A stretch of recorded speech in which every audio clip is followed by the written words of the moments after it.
ਸਨਮਾਨਯੋਗ ਗੁਰੂ ਪਿਆਰਿਓ, ਵਾਹਿਗੁਰੂ ਜੀ ਕਾ ਖਾਲਸਾ, ਵਾਹਿਗੁਰੂ ਜੀ ਕੀ ਫਤਿਹ। ਸਿੱਖ mission college Ludhiana ਵੱਲੋਂ ਐਸਐਮਸੀ ਗੁਰੂ ਕਲਾਸ ਯੂਐਸਏ ਵਿੱਚ ਆਪ ਸਾਰਿਆਂ ਨੂੰ ਜੀ ਆਇਆਂ। ਆਪ ਸਾਰਿਆਂ ਦਾ ਸਵਾਗਤ ਹੈ ਜੀ। ਹਰ ਬੁੱਧਵਾਰ ਅਸੀਂ ਇਤਿਹਾਸਕ ਸਰੋਤਾਂ ਦੀ ਪੜਚੋਲ ਕਰਦੇ ਹਾਂ। ਪਿਛਲੇ 4 ਹਫ਼ਤੇ ਸ਼੍ਰੀ ਗੁਰੂ ਸੋਭਾ ਜੋ ਕਵੀ ਸੈਨਾਪਤ ਦੀ ਲਿਖੀ ਹੋਈ ਹੈ ਉਹਦੀ ਪੜਚੋਲ ਅਸੀਂ ਕਰ ਰਹੇ ਹਾਂ। ਕੁਝ ਇਤਿਹਾਸ ਦੇ ਪੱਖ ਐਸੇ ਹੁੰਦੇ ਆ ਜਿਹੜਾ ਹਰ ਇਤਿਹਾਸਕਾਰ ਹਰ ਪੱਖ ਨੂੰ ਨਹੀਂ ਛੂ ਸਕਦਾ।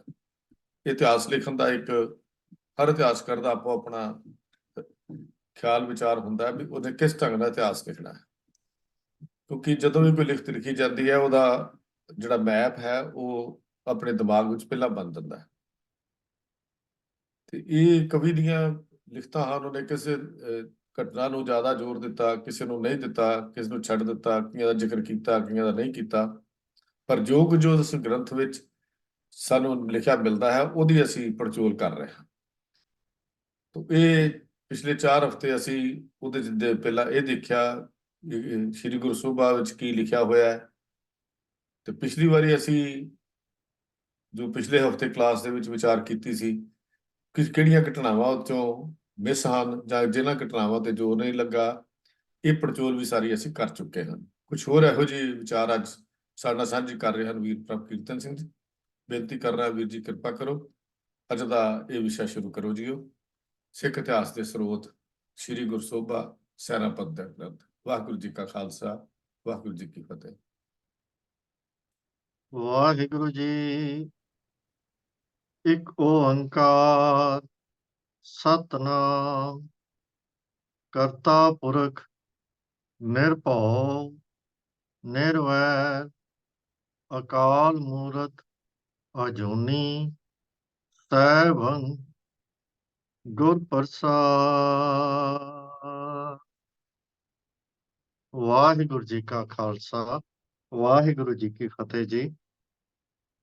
ਗੁਰੂ ਪਿਆਰਿਓ, ਜਿਵੇਂ ਸਤਿਕਾਰਯੋਗ ਵੀਰ ਜੀ ਨੇ ਆਪ ਜੀ ਨੂੰ ਦੱਸਿਆ ਕਿ ਅੱਜ ਦਾ ਵਿਸ਼ਾ ਵੀ ਪਿਛਲੇ ਕੁਝ ਸੈਸ਼ਨਸ ਵਾਂਗ ਹੀ ਸ੍ਰੀ ਗੁਰੂ ਸੋਭਾ ਜੋ ਕਿ ਕਵੀ ਸੈਨਾਪਤ ਜੀ, ਜੋ ਉਹਨਾਂ ਦਾ ਤਖੱਲਸ ਹੈ, ਓਰੀਜਨਲ ਨਾਮ ਉਹਨਾਂ ਦਾ ਪਹਿਲਾਂ ਚੰਦਰ ਸੈਨ ਤੇ ਫਿਰ ਉਸ ਤੋਂ ਬਾਅਦ ਸੈਨਾ ਸਿੰਘ ਹੋ ਗਿਆ ਸੀ, ਪਰ ਆਮ ਤੌਰ ਤੇ ਅਸੀਂ ਉਹਨਾਂ ਦਾ ਨਾਮ ਸੈਨਾਪਤ, ਜੋ ਕਿ ਸੈਨਾਪਤੀ ਸ਼ਬਦ ਹੈ ਬ੍ਰਿਜ ਭਾਸ਼ਾ ਦਾ, ਉਹਦਾ ਪੰਜਾਬੀ ਰੂਪ ਸੈਨਾਪਤ ਹੈ।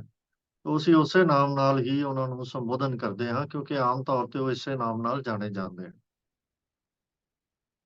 ਤੋ ਇਹ ਵਿਚਾਰ ਕਰਦਿਆਂ ਆਪਾਂ ਅੱਜ ਆਖਰੀ ਸੈਸ਼ਨ ਤੇ ਪਹੁੰਚੇ ਹਾਂ।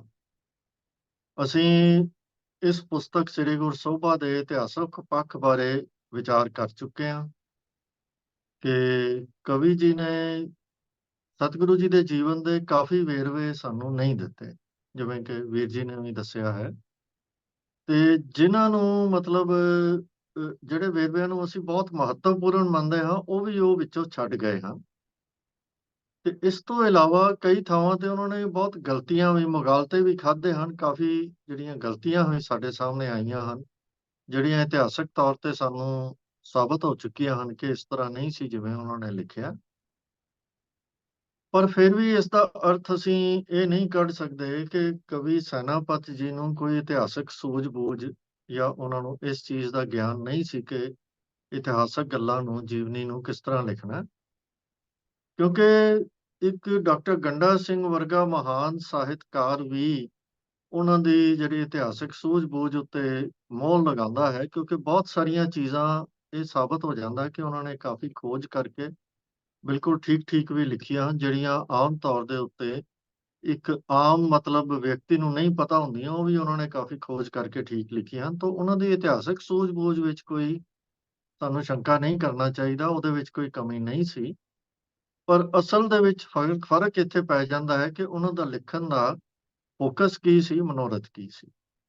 ਤੋ ਅਸੀਂ ਇਹ ਗਲਤੀ ਕਰਦੇ ਹਾਂ ਕਿ ਆਮ ਤੌਰ ਤੇ ਇਹਨੂੰ ਇੱਕ ਇਤਿਹਾਸਕ ਗ੍ਰੰਥ ਦੇ ਤੌਰ ਦੇ ਉੱਤੇ ਜਾਂ ਇਤਿਹਾਸਕ ਸਰੋਤ ਦੇ ਤੌਰ ਦੇ ਉੱਤੇ ਲੈਂਦੇ ਹਾਂ, ਤੇ ਇਹਦੀਆਂ ਇਤਿਹਾਸ ਦੀਆਂ ਕਮੀਆਂ ਦੱਸ ਕੇ ਤੇ ਫਿਰ ਇਹ ਕਹਿੰਦੇ ਹਾਂ ਕਿ ਇਹਨੂੰ ਉਨੀ ਮਹੱਤਤਾ ਨਹੀਂ ਦਿੰਦੇ, ਜਾਂ ਕਹਿ ਲਈਏ ਕਿ ਇਹਨੂੰ ਰੱਦ ਕਰ ਦਿੰਦੇ ਹਾਂ ਜਾਂ ਇਹਦੀ ਮਹੱਤਤਾ ਘਟਾ ਦਿੰਦੇ।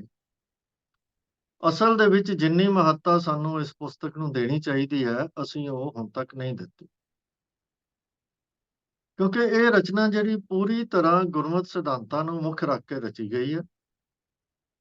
ਇਹਦੇ ਵਿੱਚ ਕੁਝ ਚੀਜ਼ਾਂ ਉਹਨਾਂ ਨੇ ਬਿਲਕੁਲ ਨਹੀਂ ਦਿੱਤੀਆਂ, ਜਿਹੜੀਆਂ ਸਾਨੂੰ ਬਾਕੀ ਇਤਿਹਾਸਕ ਪੁਸਤਕਾਂ ਜੋ ਸਾਡੇ ਇਤਿਹਾਸ ਬਾਰੇ ਲਿਖੀਆਂ ਗਈਆਂ ਹਨ, ਉਹਨਾਂ ਦੇ ਨਾਲੋਂ ਫਰਕ ਇਹ ਹੈ ਕਿ ਇਹਦੇ ਵਿੱਚ ਕਰਾਮਾਤੀ ਘਟਨਾਵਾਂ ਬਿਲਕੁਲ ਨਹੀਂ ਹਨ, ਪੌਰਾਣਿਕ ਬਿਰਤਾਂਤ ਬਿਲਕੁਲ ਨਹੀਂ ਹਨ, ਤੇ ਸਨਾਤਨੀ ਪ੍ਰਭਾਵ ਇਹਦੇ ਵਿੱਚ ਸਾਨੂੰ ਕਿਤੇ ਵੀ ਨਹੀਂ ਲੱਭਦਾ। ਇਹ ਪੂਰੀ ਤਰ੍ਹਾਂ ਮੁਕਤ ਹੈ ਇਹਨਾਂ ਦੁਸ਼ਪ੍ਰਭਾਵਾਂ ਤੋਂ, ਜਿਨ੍ਹਾਂ ਤੋਂ ਸਾਡੀਆਂ ਲਗਭਗ ਬਾਕੀ ਬਹੁਤ ਸਾਰੀਆਂ ਜਿਹੜੀਆਂ ਪੁਸਤਕਾਂ ਜਾਂ ਲਗਭਗ ਸਾਰੀਆਂ ਹੀ ਪੁਸਤਕਾਂ ਜਿਹੜੀਆਂ ਨੇ, ਉਹਨਾਂ ਦੇ ਵਿੱਚ ਇਹ ਦੋਸ਼ ਸਾਨੂੰ ਮਿਲਦਾ ਹੈ, ਪਰ ਇਹਦੇ ਵਿੱਚ ਇਹ ਦੋਸ਼ ਨਹੀਂ ਹੈ। ਤੇ ਅੱਜ ਅਸੀਂ ਜਾਣਦੇ ਹਾਂ ਕਿ ਅੱਜ ਉਹ ਜ਼ਮਾਨਾ ਚੱਲ ਰਿਹਾ ਹੈ ਸਾਡੇ ਕੌਮ ਦੇ ਵਿੱਚ, ਜਦੋਂ ਗੁਰਮਤਿ ਪ੍ਰਚਾਰ ਦਾ ਖੇਤਰ ਹੋਵੇ, ਇਤਿਹਾਸਕਾਰੀ ਦਾ ਖੇਤਰ ਹੋਵੇ, ਜਾਂ ਗੁਰਬਾਣੀ ਦੀ ਵਿਆਖਿਆ ਦਾ ਖੇਤਰ ਹੋਵੇ, ਇਹ ਤਿੰਨਾਂ ਹਿੱਸਿਆਂ ਦੇ ਵਿੱਚ ਅੱਜ ਸਨਾਤਨੀ ਵਿਚਾਰਧਾਰਾ ਦੀ ਮਿਲਾਵਟ ਸਾਡੇ ਵਿੱਚ ਦਬਾ ਕੇ ਹੋ ਰਹੀ ਹੈ, ਔਰ ਕਰਾਮਾਤੀ ਅੰਸ਼ ਹੋਰ ਪ੍ਰਚਲਿਤ ਹੋ ਰਿਹਾ ਹੈ। ਰੌਚਕਤਾ ਵਧਾਉਣ ਲਈ ਪੌਰਾਣਿਕ ਕਿਸਮ ਦੀ ਵਿਆਖਿਆ ਕੀਤੀ ਜਾ ਰਹੀ ਹੈ, ਉਹਨਾਂ ਬਿਰਤਾਂਤਾਂ ਨੂੰ ਪ੍ਰਧਾਨਤਾ ਦਿੱਤੀ ਜਾ ਰਹੀ ਹੈ। ਸੋ ਇਸ ਟਾਈਮ ਜਿਹੜੇ ਲੋਕ ਸਾਡੇ ਵੱਡੇ ਪ੍ਰਚਾਰਕ ਜਾਂ ਜਿਨ੍ਹਾਂ ਦੇ ਹੱਥ ਦੇ ਵਿੱਚ ਬਹੁਤਾ ਕੁਝ ਹੈ ਅੱਜ ਵਕਤ ਦੇ ਵਿੱਚ, ਉਹ ਇਸ ਪੁਸਤਕ ਨੂੰ ਇੱਕ ਤਰ੍ਹਾਂ ਬਹੁਤ ਘੱਟ ਇੰਪੋਰਟੈਂਸ ਦਿੰਦੇ ਹਨ, ਤੇ ਅਸੀਂ ਵੀ ਨਾਲ ਹੀ ਅਵੇਸਲੇ ਹੋਣ ਕਰਕੇ ਇਹਨੂੰ ਬਹੁਤੀ ਮਹੱਤਤਾ ਨਹੀਂ ਦਿੰਦੇ। ਅਸੀਂ ਇੰਝ ਕਹਿ ਲਈਏ ਕਿ ਅਸੀਂ ਸਾਰਿਆਂ ਨੇ ਰਲ ਮਿਲ ਕੇ ਇਹ ਪੁਸਤਕ ਨੂੰ ਗੁੱਠੇ ਲਾਇਆ ਹੋਇਆ ਹੈ, ਜਦ ਕਿ ਇਹ ਪੁਸਤਕ ਬਹੁਤ ਜ਼ਿਆਦਾ ਪ੍ਰਚਲਿਤ ਹੋਣੀ ਚਾਹੀਦੀ ਸੀ।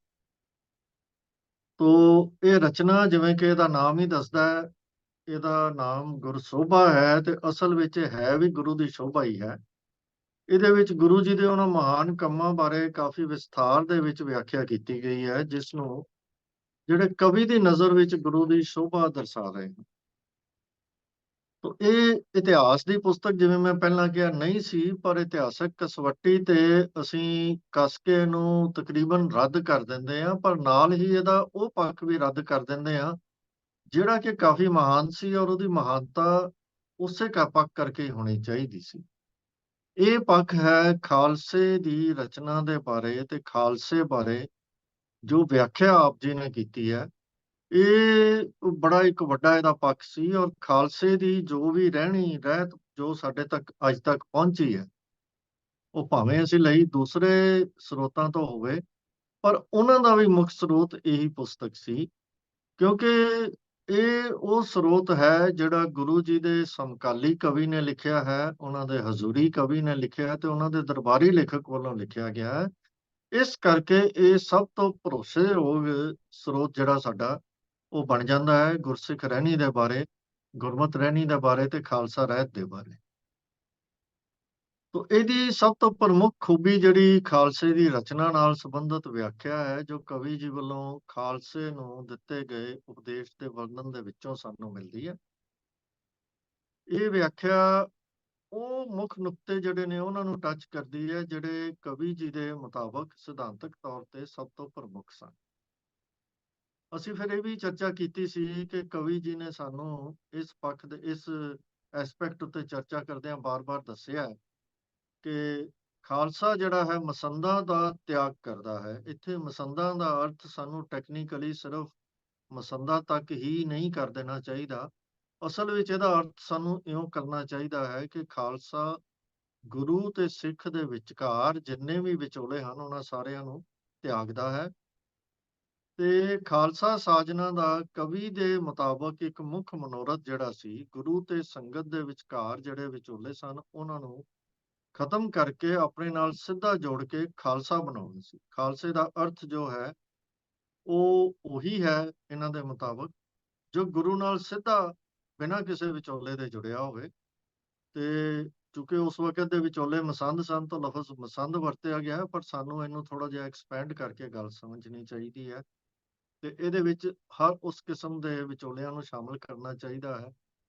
ਖਾਓ ਮਹੰਤ ਹੋਣ, ਸੰਤ ਹੋਣ, ਡੇਰੇਦਾਰ ਹੋਣ, ਬਾਬੇ ਹੋਣ, ਪੁਜਾਰੀ ਹੋਣ, ਕੋਈ ਹੋਣ, ਹਰ ਸਿੱਖ ਦਾ ਸੰਬੰਧ ਅਸਲ ਵਿੱਚ ਗੁਰੂ ਨਾਲ ਸਿੱਧਾ ਹੀ ਡਾਇਰੈਕਟ ਹੋਣਾ ਚਾਹੀਦਾ, ਤਾਂ ਹੀ ਉਹ ਸਹੀ ਅਰਥਾਂ ਦੇ ਵਿੱਚ ਖਾਲਸਾ ਅਖਵਾ ਸਕਦਾ ਹੈ। ਇਹ ਕਵੀ ਜੀ ਦਾ ਕਹਿਣਾ ਹੈ। ਅਗਲੀ ਜਿਹੜੀ ਗੱਲ ਦੇ ਉੱਤੇ ਕਵੀ ਜੀ ਨੇ ਜ਼ੋਰ ਦਿੱਤਾ ਹੈ, ਜਿਹਦੀ ਆਪਾਂ ਗੱਲ ਕਰ ਚੁੱਕੇ ਹਾਂ, ਉਹ ਕੇਸਾਂ ਦੀ ਸੰਭਾਲ ਬਾਰੇ ਹੈ। ਆਪ ਗੁਰੂ ਜੀ ਦੀਆਂ ਕਈ ਹਦਾਇਤਾਂ ਦੱਸਦੇ ਹਨ ਸਾਨੂੰ ਇਸ ਬਾਰੇ। ਕੇਸ ਦਾੜ੍ਹੀ ਰੱਖਣ ਬਾਰੇ ਜਿਹੜੇ ਨੇ ਉਹਨੂੰ ਹੀ ਖਾਲਸਾ ਕਹਿੰਦੇ ਹਨ, ਤੇ ਖਾਲਸਾ ਜੀਵਨ ਦੇ ਕਿਸੇ ਵੀ ਮੌਕੇ ਦੇ ਉੱਤੇ ਕਰਮ ਕਾਂਡ ਦੇ ਅਨੁਸਾਰ ਬਜ਼ੁਰਗਾਂ ਦੇ ਦੇਹਾਂਤ ਉੱਤੇ ਪੱਧਰ ਕਰਾਉਣ ਤੇ, ਜਾਂ ਜਿਹਨੂੰ ਅਸੀਂ ਪੱਧਣ ਕਹਿੰਦੇ ਹਾਂ, ਉਹ ਕਰਾਉਣ ਤੋਂ ਬਿਲਕੁਲ ਸਖਤ ਲਫ਼ਜ਼ਾਂ ਦੇ ਵਿੱਚ ਸਤਿਗੁਰੂ ਜੀ ਨੇ ਸਾਨੂੰ ਰੋਕਿਆ ਹੈ। ਤੇ ਜਿਸ ਤਰ੍ਹਾਂ ਸਤਿਗੁਰੂ ਜੀ ਨੇ ਇਸ ਗੱਲ ਨੂੰ ਸੈਨਾਪਤੀ ਜੀ ਨੇ ਇਸ ਗੱਲ ਨੂੰ ਲਿਖਿਆ ਹੈ, ਪ੍ਰਗਟ ਕੀਤਾ, ਉਹ ਬੜਾ ਖੂਬਸੂਰਤ ਤਰੀਕਾ ਹੈ ਉਹਨਾਂ ਦਾ, ਕਿ ਖਾਲਸੇ ਦਾ ਅਸਲ ਮਾਤ ਪਿਤਾ ਤਾਂ ਗੁਰੂ ਹੀ ਹੈ। ਤੇ ਝੂਠੇ ਰਿਸ਼ਤੇਦਾਰਾਂ ਨੂੰ ਉਹਨਾਂ ਦੇ ਕਰਕੇ, ਉਹਨਾਂ ਦੇ ਚਲਾਣਿਆਂ ਕਰਕੇ ਗੁਰੂ ਦੇ ਹੁਕਮ ਦੀ ਅਦੁੱਲੀ ਅਸੀਂ ਨਹੀਂ ਕਰਨੀ, ਕਿਉਂਕਿ ਸਾਡਾ ਅਸਲ ਮਾਤ ਪਿਤਾ ਗੁਰੂ ਹੀ ਹੈ। ਇਹ ਕਹਿ ਕੇ ਉਹਨਾਂ ਨੇ ਇਸ ਚੀਜ਼ ਦਾ ਸਾਨੂੰ ਪੂਰਾ ਲੌਜਿਕ ਦਿੱਤਾ ਹੈ। ਫਿਰ ਉਸ ਤੋਂ ਬਾਅਦ ਉਹਨਾਂ ਨੇ ਜਿਹੜੀ ਅਗਲੀ ਗੱਲ ਦੇ ਉੱਤੇ ਜ਼ੋਰ ਕੀਤਾ, ਜਿਹੜੀ ਆਪਾਂ ਪਿਛਲੇ ਸੈਸ਼ਨ ਦੇ ਵਿੱਚ ਅੰਤ ਉੱਤੇ ਕਰ ਰਹੇ ਸੀ, ਉਹਨੂੰ ਮੈਂ ਅੱਜ ਥੋੜਾ ਜਿਹਾ ਐਕਸਪੈਂਡ ਕਰਨਾ ਚਾਹਾਂਗਾ। ਉਹ ਹੈ ਕਿ ਆਪ ਕਹਿੰਦੇ ਹਨ ਕਿ ਸਿਰ ਗੁੰਮ ਨਾਲ ਨਹੀਂ ਵਰਤਣਾ।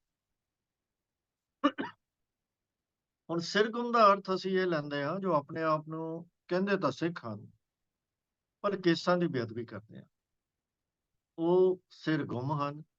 ਹੁਣ ਸਿਰ ਗੁੰਮ ਦਾ ਅਰਥ ਅਸੀਂ ਆਮ ਤੌਰ ਤੇ ਕਹਿੰਦੇ ਹਾਂ ਕਿ ਜਿਹਨੇ ਸਿਰ ਦੇ ਉੱਤੇ ਕੇਸ ਨਹੀਂ ਰੱਖੇ ਹੁੰਦੇ, ਉਹ ਸਿਰ ਗੁੰਮ ਹੈ।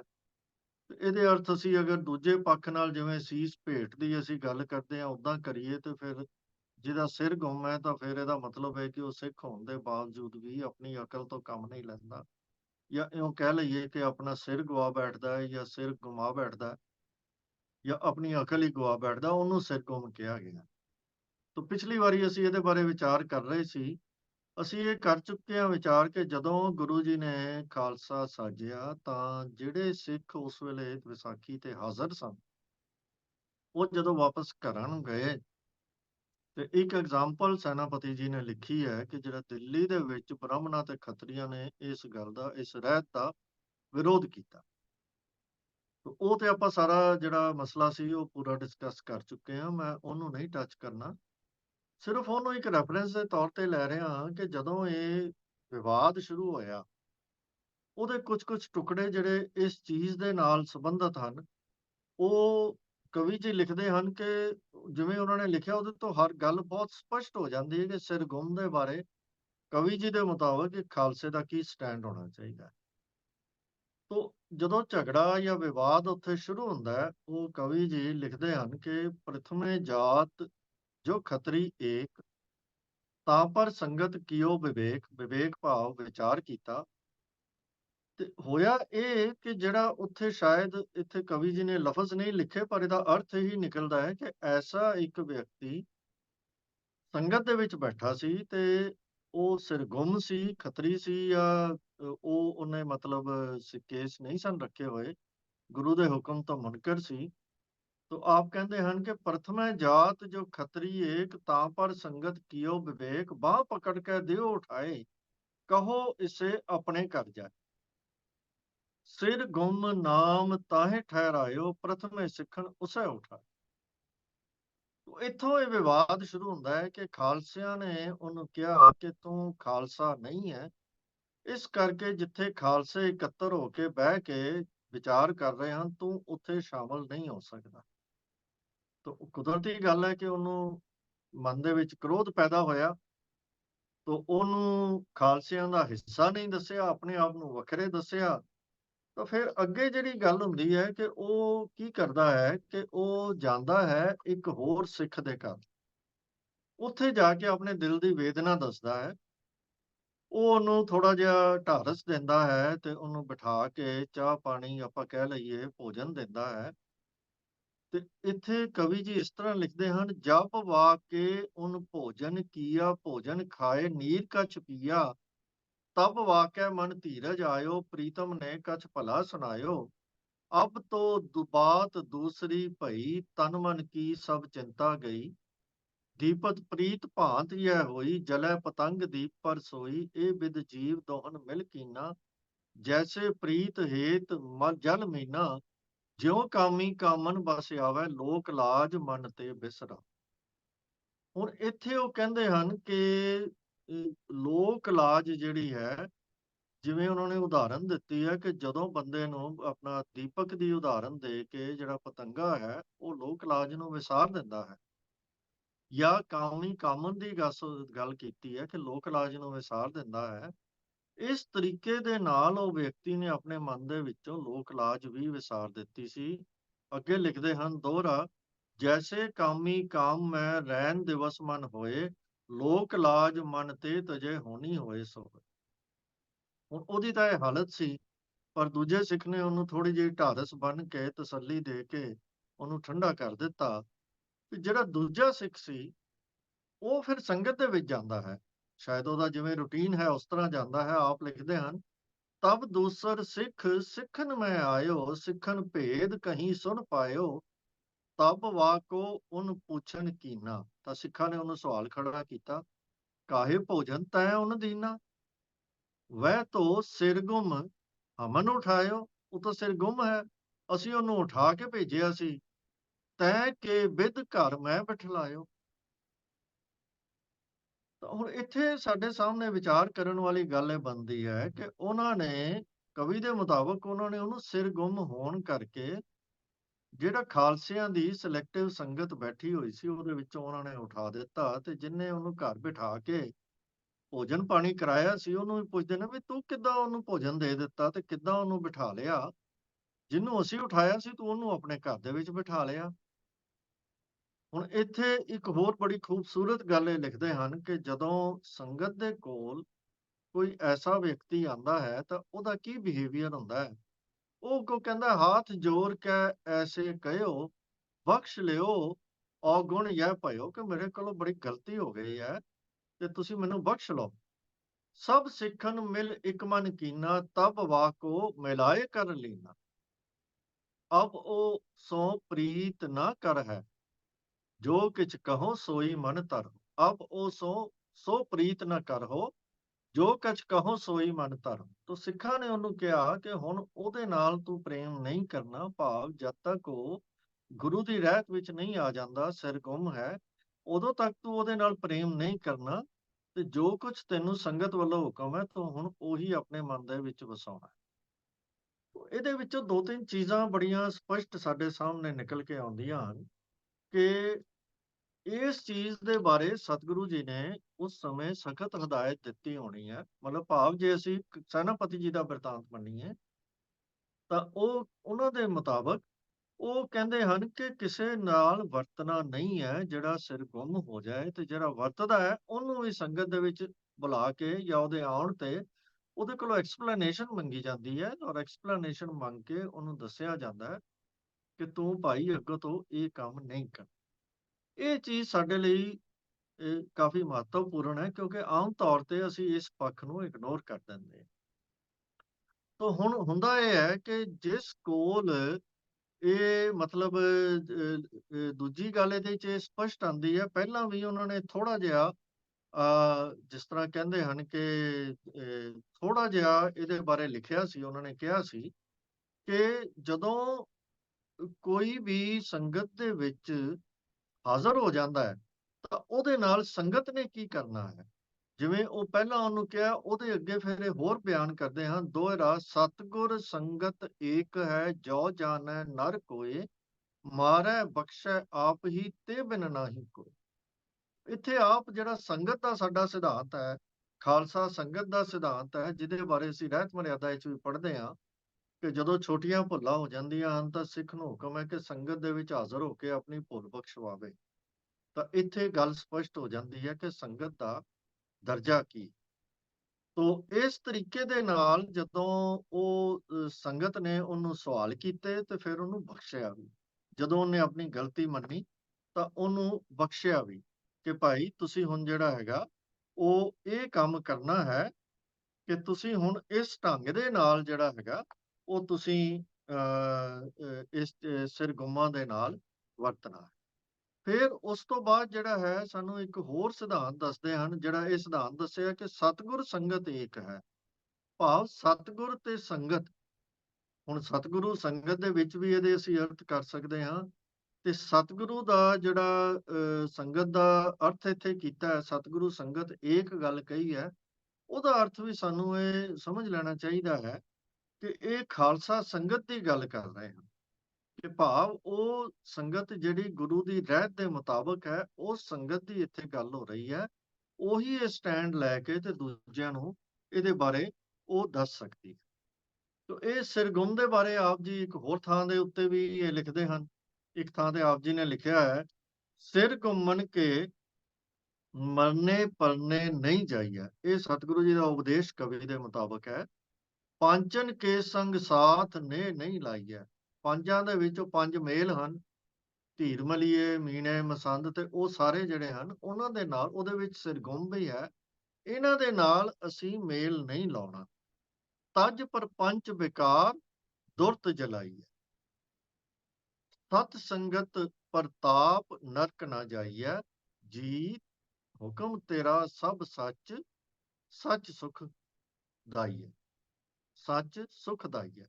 ਭਾਵ ਇਹ ਕਿ ਇੱਥੇ ਵੀ ਉਹਨਾਂ ਨੇ ਹੁਕਮ ਕੀਤਾ ਹੈ ਕਿ ਜਿਹੜੇ ਸਿਰ ਗੁੰਮ ਹਨ, ਉਹਨਾਂ ਦੇ ਅਸੀਂ ਈਵਨ ਮਰਨੇ ਪਰਨੇ ਤੇ ਨਹੀਂ ਜਾਣਾ। ਬਿਲਕੁਲ ਸਪਸ਼ਟ ਤੌਰ ਤੇ ਸਤਿਗੁਰੂ ਜੀ ਦੀ ਹਦਾਇਤ ਸੈਨਾਪਤੀ ਜੀ ਸਾਨੂੰ ਦੱਸ ਰਹੇ।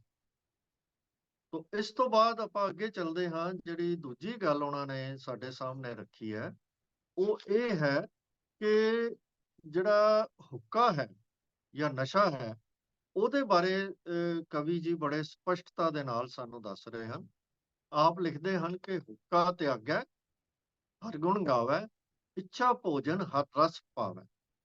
ਤਾਂ ਹੁੱਕਾ ਤਿਆਗਣ ਦੀ ਗੱਲ ਤੇ ਕਵੀ ਜੀ ਕਰ ਹੀ ਰਹੇ ਹਨ, ਪਰ ਇਹਨਾਂ ਦੀ ਖਾਸੀਅਤ ਇਹ ਹੈ ਕਿ ਹਰ ਥਾਂ ਦੇ ਉੱਤੇ ਸਾਨੂੰ ਕੁਰੈਤ ਦਾ ਤੇ ਰਹਿਤ ਦਾ ਜਾਂ ਸਾਡੀ ਰਹਿਣੀ ਦਾ ਉਹ ਕੰਟਰਾਸਟ ਕਰਕੇ ਦੱਸਦੇ ਹਨ। ਤੇ ਇਹਦੇ ਵਿੱਚ ਵੀ ਉਹਨਾਂ ਦੇ ਕਾਫੀ ਭੇਦ ਛੁਪੇ ਹੁੰਦੇ ਹਨ। ਜਿਵੇਂ ਕਿ ਹੁੱਕਾ ਤਿਆਗਿਆ ਤੇ ਇਹਨੂੰ ਕੰਟਰਾਸਟ ਕੀਤਾ ਉਹਨਾਂ ਨੇ ਹਰ ਗੁਣ ਗਾਈਏ। ਭਾਵ ਹਰੀ ਗੁਣ ਗਾ ਹੀ ਹੋ ਸਕਦਾ ਹੈ ਜਿਹੜਾ ਨਸ਼ਿਆਂ ਦਾ ਤਿਆਗ ਕਰਦਾ, ਕਿਉਂਕਿ ਨਸ਼ਾ ਤਾਂ ਕਰਦਾ ਹੀ ਉਹ ਹੈ ਜਿਹੜਾ ਆਮ ਦੁਨੀਆ ਦੇ ਨਾਲ ਜੁੜਿਆ ਹੁੰਦਾ। ਤੋ ਭਾਵ ਜਦੋਂ ਉਹ ਤੰਬਾਕੂ ਤਿਆਗਣ ਦੀ ਗੱਲ ਸਪੈਸ਼ਲੀ ਸਤਿਗੁਰੂ ਜੀ ਨੇ ਸਾਨੂੰ ਕਹੀ ਹੈ, ਤੇ ਉਹਦੇ ਪਿੱਛੇ ਵੀ ਇੱਕ ਰਮਜ਼ ਹੈ, ਕਿਉਂਕਿ ਤੰਬਾਕੂ ਦਾ ਜ਼ਿਕਰ ਸਾਨੂੰ ਬਾਰ-ਬਾਰ ਇਹਦੇ ਵਿੱਚ ਮਿਲਦਾ ਹੈ। ਇਹ ਸਭ ਤੋਂ ਘ੍ਰਿਣਿਤ ਕਿਸਮ ਦਾ ਨਸ਼ਾ ਹੈ, ਜਿਹੜਾ ਕਿ ਕਵੀ ਜੀ ਦੇ ਕਹਿਣ ਦੇ ਮੁਤਾਬਕ ਸਿਰਫ ਹਰ ਰਸ ਜਾਂ ਹਰ ਗੁਣ ਗਾਉਣ ਤੋਂ ਸਾਨੂੰ ਰੋਕਦਾ ਹੀ ਨਹੀਂ ਹੈ, ਇਹ ਆਪਣੇ ਆਪ ਵਿੱਚ ਵੀ ਬਹੁਤ ਨੁਕਸਾਨਦੇਹ ਹੈ। ਕਿਉਂਕਿ ਕਵੀ ਜੀ ਨੇ ਕਿਹਾ ਹੁੱਕਾ ਤਿਆਗੈ ਹਰ ਗੁਣ ਗਾਵੈ। ਹੁੱਕੇ ਦਾ ਤਿਆਗ ਕਰਕੇ, ਨਸ਼ੇ ਦਾ ਤਿਆਗ ਕਰਕੇ ਅਸੀਂ ਹਰੀ ਦੇ ਗੁਣ ਗਾਉਣੇ ਹਨ। ਇੱਛਾ ਭੋਜਨ ਹਰ ਰਸ ਪਾਵੈ। ਜਿਹੜਾ ਅਸੀਂ ਰਸ ਪ੍ਰਾਪਤ ਕਰਨਾ ਹੈ, ਉਹ ਅਸੀਂ ਹਰੀ ਦੇ ਗੁਣਾਂ ਦੇ ਵਿੱਚੋਂ ਪ੍ਰਾਪਤ ਕਰਨਾ ਹੈ, ਨਾ ਕਿ ਝੂਠੇ ਨਸ਼ਿਆਂ ਦੇ ਵਿੱਚੋਂ ਪ੍ਰਾਪਤ ਕਰਨਾ। ਔਰ ਇਹਦਾ ਹੁਕਮ ਇਹੀ ਹੈ, ਇਹਨੂੰ ਤੰਬਾਕੂ ਤੱਕ ਅਸੀਂ ਲਿਮਿਟ ਨਹੀਂ ਕਰ ਸਕਦੇ। ਇਹ ਹਰ ਕਿਸਮ ਦੇ ਨਸ਼ੇ ਦੇ ਵਾਸਤੇ ਹੈ, ਕਿਉਂਕਿ ਹਰ ਕਿਸਮ ਦਾ ਨਸ਼ਾ ਜਿਹੜਾ ਹੈ ਸਾਡੇ ਜੀਵਨ ਦੇ ਕਈ ਪੱਖਾਂ ਨੂੰ ਪ੍ਰਭਾਵਿਤ ਕਰਦਾ ਹੈ। ਪਰਿਵਾਰਕ ਜੀਵਨ ਨੂੰ, ਵਿਹਾਰਕ ਜੀਵਨ ਨੂੰ, ਆਤਮਿਕ ਜੀਵਨ ਨੂੰ, ਸਮਾਜਿਕ ਜੀਵਨ ਨੂੰ, ਸਾਰੇ ਪੱਖੋਂ ਸਾਨੂੰ ਇਹ ਬਿਲਕੁਲ ਫਾਡੀ ਕਰ ਦਿੰਦਾ ਹੈ ਤੇ ਸਾਹ ਸਤਹੀਨ ਬਣਾ ਦਿੰਦਾ ਹੈ। ਅਸੀਂ ਜਗਤ ਦੇ ਵਿੱਚ ਜਦੋਂ ਜੀਵਨ ਬਿਤਾਉਂਦੇ ਹਾਂ, ਜੀਵਨ ਜਿਉਂਦੇ ਹਾਂ, ਤਾਂ ਫਿਰ ਉਹਦੇ ਨਾਲ ਸਾਡਾ ਜਿਹੜਾ ਇਹਨਾਂ ਦੇ ਮੁਤਾਬਕ, ਕਵੀ ਜੀ ਦੇ ਕਹਿਣ ਦੇ ਮੁਤਾਬਕ, ਸਾਨੂੰ ਉਹ ਗੁਰਸਿੱਖੀ ਦੇ ਰਸਤੇ ਤੋਂ ਵੀ ਤੋੜ ਰਿਹਾ। ਤੋ ਇਹ ਨਸ਼ਿਆਂ ਦੇ ਬਾਰੇ ਵੀ ਕਵੀ ਜੀ ਨੇ ਬੜੀ ਸਪਸ਼ਟਤਾ ਦੇ ਨਾਲ ਲਿਖਿਆ, ਇੱਕ ਤੋਂ ਵੱਧ ਵਾਰ ਸਾਨੂੰ ਦੱਸਿਆ। ਹੁਣ ਅੱਗੋਂ ਜਿਵੇਂ ਮੈਂ ਪਹਿਲਾਂ ਕਿਹਾ ਹੈ ਕਿ ਉਹ ਕੰਟਰਾਸਟ ਵੀ ਕਰ ਰਹੇ ਹਨ ਤੇ ਹਰ ਥਾਂ ਦੇ ਉੱਤੇ ਸਾਨੂੰ ਸੰਗਤ ਦੇ ਬਾਰੇ ਕਹਿ ਰਹੇ ਹਨ। ਤੇ ਸੰਗਤ ਕਰਨੀ ਤੇ ਸੰਗਤ ਦੇ ਵਿੱਚ ਜਾਣਾ, ਸੰਗਤ ਦੀ ਗੱਲ ਨੂੰ ਸੁਣਨਾ, ਸੰਗਤ ਦੀ ਗੱਲ ਨੂੰ ਮੰਨਣਾ, ਉਹਦੇ ਉੱਤੇ ਉਹ ਬਾਰ-ਬਾਰ ਸਾਨੂੰ ਜ਼ੋਰ ਦਿੰਦੇ ਆ। ਈਵਨ ਜਦੋਂ ਉਹ ਮਸੰਦ ਜਿਹੜੇ ਹਨ ਉਹਨਾਂ ਨੂੰ ਛੱਡਣ ਦੀ ਗੱਲ ਕਰ ਰਹੇ ਹਨ, ਉਦੋਂ ਵੀ ਨਾਲ ਸੰਗਤ ਦੀ ਮਹਾਨਤਾ ਦਰਸਾਉਂਦੇ ਹਨ। ਆਪ ਲਿਖਦੇ ਹਨ, ਪੌੜੀ ਕਰਨਹਾਰ ਕੀ ਭੇਟ ਕਿਸੇ ਨਹੀਂ ਦੀਜੀ ਹੈ।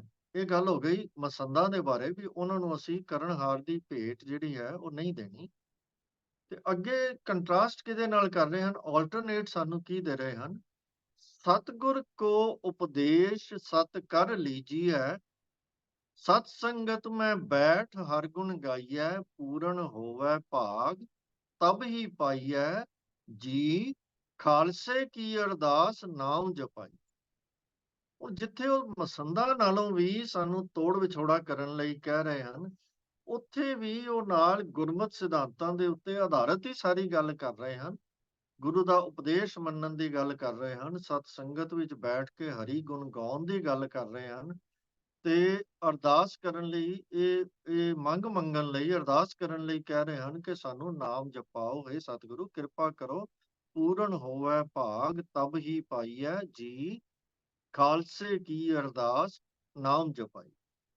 ਭਾਵ ਇਹ ਕਿ ਉਹ ਸਾਨੂੰ ਪੂਰੀ ਤਰ੍ਹਾਂ ਗੁਰਸਿੱਖੀ ਜੀਵਨ ਜਾਚ ਹਰ ਚੀਜ਼ ਦੀ ਜਦੋਂ ਵੀ ਕਿਸੇ ਚੀਜ਼ ਲਈ ਮਨਾ ਵੀ ਕਰਦੇ ਹਨ ਕਵੀ ਜੀ, ਤੇ ਉਦੋਂ ਨਾਲ ਉਹ ਸਾਰੀਆਂ ਗੱਲਾਂ ਦੇ ਵਿੱਚ ਸਾਨੂੰ ਗੁਰਸਿੱਖੀ ਜੀਵਨ ਜਾਚ ਵੀ ਸਿਖਾ ਰਹੇ। ਇਸੇ ਤਰ੍ਹਾਂ ਹੀ ਉਹ ਸਾਨੂੰ ਕਹਿ ਰਹੇ ਹਨ ਸੰਗਤ ਦੀ ਮਹਾਨਤਾ ਜਿਹੜੀ ਬਾਰ-ਬਾਰ ਕਹਿ ਰਹੇ ਹਨ, ਉਹਦੇ ਵਿੱਚੋਂ ਮੈਂ ਇੱਕ ਦੋ ਹੋਰ ਥਾਵਾਂ ਦੇ ਉੱਤੇ ਵੀ ਆਪ ਜੀ ਨੂੰ ਦੱਸਣਾ ਚਾਹਾਂਗਾ ਥੋੜਾ ਜਿਹਾ ਕਿ ਜਿੱਥੇ ਉਹ ਕਹਿ ਰਹੇ ਹਨ, ਹਾਂਜੀ, ਉਹ ਕਹਿ ਰਹੇ ਹਨ, ਦੋਹਰਾ ਓਏ ਦੁਨੀਆ ਕੈ ਰੰਗ ਰਚ ਰਹੇ, ਜਗ ਸੋ ਅਤ ਡਰਬਾਏ, ਜੋ ਜਗ ਕਹਿਓ ਸੋ ਉਨ ਕਹਿਓ, ਗੁਰ ਕੇ ਬਚਨ ਭੁਲਾਏ। ਹੁਣ ਅੱਗੋਂ ਉਹ ਜਦੋਂ ਵਿਆਖਿਆ ਕਰ ਰਹੇ ਹਨ ਇਸ ਬਚਨ ਦੀ, ਤੇ ਕਿਉਂਕਿ ਉਹ ਕਹਿ ਰਹੇ ਹਨ ਕਿ ਜਿਹੜੇ ਦੁਨੀਆ ਦੇ ਰੰਗਾਂ ਦੇ ਵਿੱਚ ਰਚੇ ਹੋਏ ਆ, ਉਹਦੇ ਵਿੱਚ ਉਹ ਕਹਿੰਦੇ ਹਨ ਕਿ ਉਹ ਲੋਕ ਜਿਹੜੇ ਹਨ ਉਹ ਜਗ ਤੋਂ, ਜਗ ਦੀਆਂ ਰੀਤਾਂ ਰਸਮਾਂ ਤੋਂ, ਜਗ ਦੀਆਂ ਚੀਜ਼ਾਂ ਤੋਂ ਡਰ ਕੇ ਉਹ ਗੁਰੂ ਦੇ ਬਚਨ ਭੁਲਾ ਦਿੰਦੇ ਹਨ, ਤੇ ਜੋ ਜਗਤ ਕਹਿੰਦਾ ਉਹ ਕਰਦੇ ਹਨ। ਹੁਣ ਅੱਗੋਂ ਉਹ ਕੀ ਕਹਿ ਰਹੇ ਹਨ, ਪੌੜੀ, ਜੋ ਭੂਲੇ ਗੁਰਦੁਆਰ ਥਾਉ ਨਹੀਂ ਪਾਇਆ, ਮਾਇਆ ਮੋਹ ਬਿਕਾਰ ਮੂੜ ਲਪਟਾਇਆ, ਕਰ ਬਿਖਿਆਨ ਸੋ ਪ੍ਰੀਤ ਜਨਮ ਗਵਾਇਆ, ਹੈ ਦੁਨੀਆ ਖਿਨ ਏਕ ਬ੍ਰਿਖ ਕੀ ਛਾਇਆ, ਜੀ ਮੂਰਖ ਮਨ ਅਗਿਆਨ, ਜਿਨ ਮੂਰਖ ਮਨ ਅਗਿਆਨ ਨਜ਼ਰ ਨਾ ਆਏ। ਹੁਣ ਇਹ ਜਿਹੜੀ ਗੱਲ ਹੈ ਉਹ ਪੂਰੀ ਤਰੀਕੇ ਦੇ ਨਾਲ ਗੁਰੂ ਦੇ ਦੁਆਰ ਨੂੰ ਛੱਡਣ ਦੇ ਕੀ ਨੁਕਸਾਨ ਹਨ, ਸਾਡੀ ਹਾਲਤ ਕੀ ਹੁੰਦੀ ਹੈ, ਇਸ ਤਰ੍ਹਾਂ ਉਹ ਸਾਨੂੰ ਸਮਝਾ ਰਹੇ ਹਨ ਕਿ ਗੁਰੂ ਦਾ ਦੁਆਰਾ ਨਹੀਂ ਛੱਡਣਾ, ਸੰਗਤ ਨਹੀਂ ਛੱਡਣੀ, ਸੰਗਤ ਦੇ ਨਾਲ ਮਿਲ ਕੇ ਰਹਿਣਾ ਹੈ ਔਰ ਉਹਦੇ ਸ਼ਰਨ ਦੇ ਵਿੱਚ ਰਹਿਣਾ ਹੈ। ਫਿਰ ਇੱਕ ਹੋਰ ਥਾਂ ਤੇ ਬੜੀ ਖੂਬਸੂਰਤ ਉਹ ਚੀਜ਼ ਲਿਖਦੇ ਹਨ, ਦੋਹਰਾ ਅਨੇਕ ਯਤਨ ਕਰ ਬਾਰ ਬਾਰ, ਬਿਨ ਸਤ ਸੰਗ ਮਿਲਾਪ, 84 ਫਿਰ ਪਰਤ ਮਿਟਤ ਨਾਹਿ ਸੰਤਾਪ। ਵੀ ਜਦੋਂ ਤੱਕ ਅਸੀਂ ਸੰਗਤ ਦੇ ਵਿੱਚ ਨਹੀਂ ਜਾਂਦੇ, ਉਦੋਂ ਤੱਕ 84 ਦੇ ਵਿੱਚ ਅਸੀਂ ਭਾਵ ਆਵਾਗਮਨ ਦੇ ਵਿੱਚ ਅਸੀਂ ਫਸੇ ਰਵਾਂਗੇ, ਬਾਰ-ਬਾਰ ਆਣਾ ਜਾਣਾ ਸਾਡਾ ਲੱਗਿਆ ਰਹੇਗਾ। ਤੇ ਅੱਗੇ ਜੋ ਗੱਲ ਲਿਖਦੇ ਹਨ ਉਹ ਬੜੀ ਖੂਬਸੂਰਤ ਲਿਖਦੇ ਹਨ, ਪੌੜੀ, ਕੁੰਨੇ ਦੇ ਵਿੱਚ ਪਾਏ ਕੈ ਦਿਚੈ ਅੱਗ ਜਲਾਏ, ਕੁੰਨਾ ਭਾਵ ਜਿਹਦੇ ਵਿੱਚ ਦਾਲ ਰਿੰਨੀ ਜਾਂਦੀ ਹੈ ਉਹਦੇ ਵਿੱਚ ਪਾ ਕੇ ਥੱਲੇ ਅੱਗ ਲਾ ਦਿੱਤੀ ਜਾਵੇ, ਕੋਰੜ ਮੋਠ ਨਾ ਸਿਜਈ, ਕੀਤਾ ਕਰੋ ਉਪਾਏ। ਜਿਵੇਂ ਮੋਠਾਂ ਨੂੰ ਭਿਉਂਦੇ ਆ ਤੇ ਵਿੱਚ ਕੁਝ ਦਾਣੇ ਕੋਰੜ ਹੁੰਦੇ ਹਨ, ਭਾਵ ਉਹ ਕਰੜੇ ਹੀ ਰਹਿ ਜਾਂਦੇ ਹਨ, ਉਹ ਗਲਦੇ ਨਹੀਂ ਹਨ, ਨਰਮ ਨਹੀਂ ਹੁੰਦੇ। ਇਹ ਤਿਉ ਕਪਟੀ ਸੰਗਤ ਨਾ ਰਲੈ, ਉਨ ਬੋਲਿਆ ਕਛ ਨਾ ਸਖਾਏ। ਜਿਹੜੇ ਸੰਗਤ ਦੇ ਵਿੱਚ ਨਹੀਂ ਰਲਦੇ ਉਹ ਕਹਿੰਦੇ ਹਨ ਕਿ ਉਹ ਅਸਲ ਦੇ ਵਿੱਚ ਬਾਹਰੋਂ ਹੀ ਦੇਖਣ ਨੂੰ ਸਿੱਖ ਹੁੰਦੇ ਹਨ, ਪਰ ਅਸਲ ਦੇ ਵਿੱਚ ਉਹ ਕਪਟੀ ਹਨ। ਉਨ ਸਿਰ ਮਿਲਨ ਨਾ ਲਿਖਿਓ, ਭੰਬਲ ਭੁੱਸੇ ਖਾਏ, ਜੀ ਜੇ ਸਤਿਗੁਰ ਕਿਰਪਾ ਕਰੇ ਤਾਂ ਕਿਛ ਕਹੀ ਨਾ ਜਾਏ। ਜੇ ਕਿਰਪਾ ਹੋ ਜਾਏ ਤਾਂ ਫਿਰ ਤਾਂ ਹੀ ਉਹਨਾਂ ਦਾ ਕੁਝ ਹੋ ਸਕਦਾ ਹੈ। ਹੁਣ ਇੱਥੇ ਵੀ ਜਿਹੜੀ ਗੱਲ ਕਵੀ ਜੀ ਕਹਿ ਰਹੇ ਹਨ, ਉਹੀ ਸੰਗਤ ਦੀ ਗੱਲ ਹੀ ਜਿਹੜੀ ਵਾਰ-ਵਾਰ ਕਹਿ ਰਹੇ ਹਨ ਕਿ ਜੇ ਸੰਗਤ ਦਾ ਵਿੱਚ ਮਿਲਣਾ ਖਾਲਸੇ ਦਾ ਮੁੱਖ ਕੰਮ ਹੈ, ਸੰਗਤ ਦੇ ਵਿੱਚ ਰਲਣ ਤੋਂ ਬਿਨਾਂ ਖਾਲਸਾ ਅਸਲ ਦੇ ਵਿੱਚ ਕਵੀ ਜੀ ਦੇ ਮੁਤਾਬਕ ਖਾਲਸਾ ਨਹੀਂ ਹੈ। ਪਰ ਇੱਥੇ ਨਾਲ ਹੀ ਜਿਵੇਂ ਇੱਥੇ ਲਿਖਿਆ ਹੈ, ਤਿਉ ਕਪਟੀ ਸੰਗਤ ਨਾ ਰਲੈ, ਇੱਥੇ ਨਾਲ ਸਾਨੂੰ ਇੱਕ ਉਪਦੇਸ਼ ਹੋਰ ਵੀ ਦੇ ਦਿੱਤਾ ਹੈ ਕਿ ਖਾਲਸਾ ਕਦੀ ਅੰਦਰੋਂ ਬਾਹਰ ਫਰਕ ਨਹੀਂ ਹੁੰਦਾ, ਉਹ ਹਮੇਸ਼ਾ ਇੱਕ ਰੂਪ ਹੁੰਦਾ ਹੈ, ਕਪਟੀ ਨਹੀਂ ਹੁੰਦਾ, ਕਪਟ ਨਹੀਂ ਕਰਦਾ। ਔਰ ਇਹ ਗੱਲ ਉਹ ਬਾਰ-ਬਾਰ ਲਿਖਦੇ ਹਨ, ਹੋਰ ਵੀ ਥਾਵਾਂ ਤੇ ਲਿਖਦੇ ਹਨ। ਫਿਰ ਉਹ ਕਹਿੰਦੇ ਹਨ, ਬਿਸਿਅਰ ਦੁੱਧ ਪਿਲਾਈਐ, ਉਹ ਬਿਖ ਨਹੀਂ ਛੋੜੈ, ਗਰਦਬ ਸੁਗੰਧ ਲਗਾਈਐ, ਭੋਏ ਸੁੱਤਾ ਲੋੜੈ, ਤੁਮਾ ਹੋਏ ਨਾ ਮਿੱਠੜਾ, ਜੇ ਖੰਡ ਭਗੋਰੈ, ਸਵਾਨ ਪੂਛ ਟੇਢੀ ਰਹਿ, ਕਛ ਹੋਤ ਨਾ ਹੋਰੈ, ਜੀ ਤਿਉ ਕਪਟੀ ਹੋਏ ਖਾਲਸਾ ਸਤ ਸੰਗ ਨਾਲ। ਹੁਣ ਬਾਹਰੋਂ ਕੋਈ ਖਾਲਸਾ ਵੀ ਬਣਿਆ ਹੋਵੇ, ਪਰ ਸਤਸੰਗ ਦੀ ਉਹਦੇ ਮਨ ਦੇ ਵਿੱਚ ਇੱਛਾ ਨਾ ਹੋਵੇ ਤੇ ਇਹ ਉਹਨੂੰ ਕਪਟੀ ਦੇ ਨਾਮ ਨਾਲ ਸੰਬੋਧਨ ਕਰ ਰਹੇ। ਔਰ ਉਦਾਹਰਨਾਂ ਬੜੀਆਂ ਖੂਬਸੂਰਤ ਦੇ ਰਹੇ ਹਨ। ਜਿਵੇਂ ਸਾਨੂੰ ਭਾਈ ਗੁਰਦਾਸ ਜੀ ਬੜੀਆਂ ਉਦਾਹਰਨਾਂ ਦੇ ਕੇ ਸਮਝਾਉਂਦੇ ਹਨ ਕਿ ਸੱਪ ਨੂੰ ਦੁੱਧ ਪਿਆਈਏ ਤੇ ਉਹ ਬਿਖ ਨਹੀਂ ਛੋੜਦਾ, ਗਧੇ ਨੂੰ ਸੁਗੰਧ ਲਗਾ ਵੀ ਦਈਏ ਤੇ ਉਹ ਜ਼ਮੀਨ ਉੱਤੇ ਲਿਟ ਜਾਂਦਾ ਹੈ, ਤੁਮੇ ਜਿੰਨੀ ਮਰਜ਼ੀ ਖੰਡ ਪਾ ਦਈਏ ਉਹ ਕਦੀ ਮਿੱਠਾ ਨਹੀਂ ਹੁੰਦਾ, ਤੇ ਜਿਹੜੀ ਕੁੱਤੇ ਦੀ ਪੂਛ ਹੈ ਉਹ ਜੋ ਮਰਜ਼ੀ ਕਰ ਲਈਏ ਕਦੀ ਸਿੱਧੀ ਨਹੀਂ ਹੁੰਦੀ।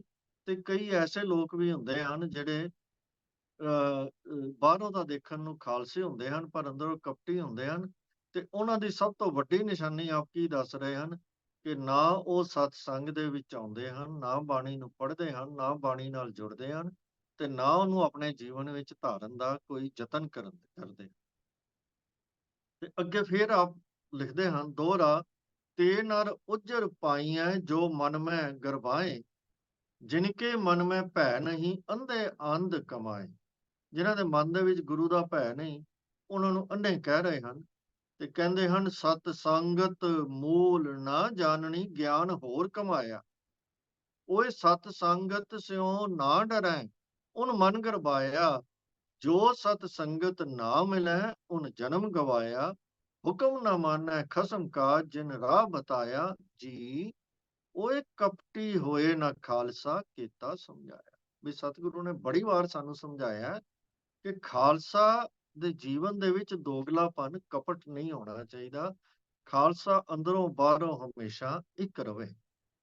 ਤੋ ਇਸ ਤਰੀਕੇ ਦੇ ਨਾਲ ਜਦੋਂ ਕਵੀ ਜੀ ਸਾਨੂੰ ਕੋਈ ਰਹਿਤ ਦਾ ਵੀ ਬਿਰਤਾਂਤ ਦੱਸਦੇ ਹਨ, ਉਹਦੇ ਚ ਨਾਲ ਸੰਗਤ ਦੀ ਮਹਾਨਤਾ ਦੱਸਦੇ ਹਨ।